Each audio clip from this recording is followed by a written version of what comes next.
یزید حج بیت اللہ کے بعد مدینہ المنورہ آیا اور شراب کی ایک مجلس بپا کی۔ حضرت امام حسین رضی اللہ تعالی عنہ جب وہاں پہنچے تو شراب کی پھیلی ہوئی بدبو کو محسوس کرتے ہوئے فرمایا یہ بو کیسی ہے؟ تو نشے میں دھت یزید بولا یہ شام میں بنتی ہے، اور ایک جام منگوایا اور اس کو پیتے ہوئے دوسرا جام حضرت امام حسین رضی اللہ تعالی عنہ کی طرف بڑھاتے ہوئے کہا ابا عبداللہ لیجئے۔ تو حضرت امام حسین رضی اللہ تعالی عنہ نے فرمایا میں اس کی طرف دیکھتا بھی نہیں ہوں، اور پھر وہ عشق کی اشعار پڑھنے لگا۔ جب یزید کی شراب نوشی کا منظر امام حسین رضی اللہ تعالی عنہ اپنی آنکھوں سے دیکھ چکے تھے تو مجھے بتاؤ یزید کے ہاتھ پہ امام حسین کا پاک ہاتھ کیسے آتا؟ حضرت امام حسین رضی اللہ تعالی عنہ جس ماحول میں پلے تھے، جس ماحول میں پرورش پائی تھی، جس ماحول میں رہے تھے، وہ پاکیزہ اور تقدس ماحول تھا۔ اور یزید کبھی اطراف دمشق میں، کبھی غوطہ میں، کبھی الخضرہ محل میں، اور کبھی کہاں اور کبھی کہاں داد عیش دیتا رہا اور لہو و لعب کے اندر مصروف رہا، اور اس کی زندگی ان چیزوں سے عبارت تھی۔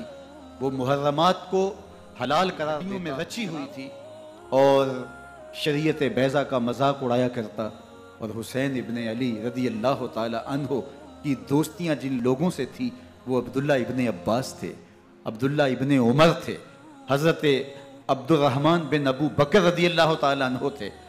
یزید تو جوا کھیلتا رہا، یزید تو قمار بازی کرتا رہا، یزید تو شراب نوشی کرتا رہا، اور حسین ابن علی مسجد نبوی کے ممبر میں حضور کے پہلوؤں میں بیٹھتے رہے۔ اللہ اکبر! حسین کے لیے پیغمبر کے سجدوں کو طول دیا جا رہا ہے۔ حضرت سیدہ فاطمہ الزہرا رضی اللہ تعالی عنہ کے گھر کے قریب سے گزرے تو حضرت امام حسین کے رونے کی آواز آ رہی تھی، تو آقا کریم علیہ السلام نے فرمایا کہ فاطمہ حسین کو چپ کرواؤ، الا تعلمی ان بقاءہ یوزینی، تو جانتی نہیں حسین کا رونا مجھے دکھ دیتا ہے۔ حسین ابن علی کو حضور رونے نہیں دیتے تھے، ان کو دکھی نہیں ہونے دیتے تھے، کیونکہ رسول اللہ صلی اللہ علیہ وسلم جانتے تھے کہ یہ کتنے دکھ سہے گا، کتنی تکلیفوں سے گزرے گا اور کتنے مصائب سہے گا۔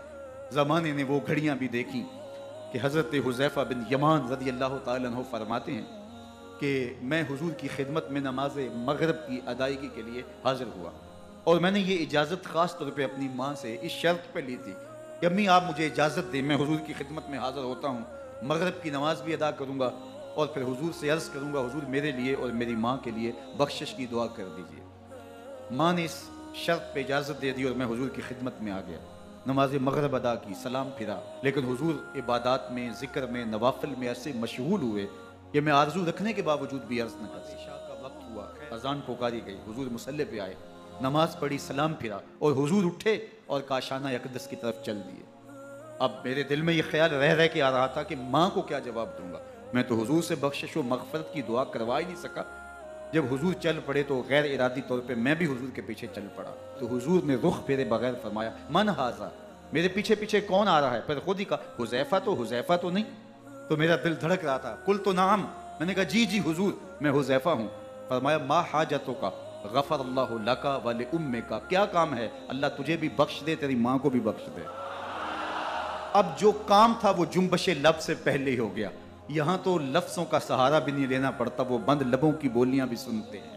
اقبال بولا ہے فروغت صبح آثار و دہور، چشم تو بینندائے ما فی الصدور، تیری نظر تو سینوں کے چھپے راز بھی دیکھتی ہے۔ تو کہا ما حاجتوں کا غفر اللہ لک ولامک، اللہ تجھے بخش دے، تیری ماں کی بھی مغفرت کر دے، کیا کام ہے؟ اب جو کام تھا وہ تو ہو گیا۔ تو میرے حضور نے ارشاد فرمایا حذیفہ سنو، ابھی ایک فرشتہ آیا ہے جو اس سے قبل دھرتی پر پہلے کبھی نہیں آیا، آج پہلی مرتبہ اللہ سے اجازت لے کے دو کام کرنے آیا ہے، ایک تو مجھے سلام کرنے آیا ہے، اور دوسرا خوشخبری دینے آیا ہے کہ آپ کی بیٹی فاطمہ جنتی عورتوں کی سردار ہے اور حسن اور حسین جنتی